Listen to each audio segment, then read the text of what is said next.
করে, সে যে সালাম দিল আসসালামু আলাইকুম। আহমদ ইবনে হাম্বল বলে, যুবক আমার যাওয়ার জায়গা নেই, সফরে বেরিয়েছি, খুব শীতে কষ্ট পাচ্ছি, রাতে যদি তোমার এই চুলা থেকে একটু আগুন পোহাই কোনো সমস্যা?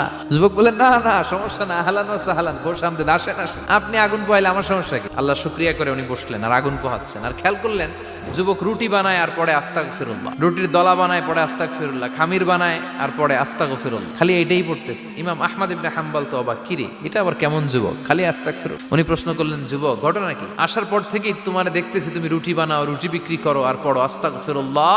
যুবক বলে, আস্তাগফিরুল্লাহ আমার সবচেয়ে বেশি পছন্দের আমল, আমি সব সময় আঠার মতে ইস্তেগফারের সাথে লেগে থাকি আর সব সময় পড়তে থাকি আস্তাগফিরুল্লাহ, আর এর বদৌলতে আল্লাহ আমারে মুস্তাজাবুদ দাওয়া বানিয়ে দিয়েছে। আহমদ ইবনে হাম্বল তো অবাক, তুমি মুস্তাজাবুদ দাওয়া, রুটিওয়ালা? আমি এত বছর হাদিস পড়াই, আমিও তো মুস্তাজাবুদ দাওয়া না, তুমি দোয়া করলেই সব কবুল হয়ে যায়? যুবক বলে, না আনা মুস্তাজাবুদ দাওয়া, আমি আমার জীবনে যত দোয়া করেছি কবুল করে নিয়েছে কে?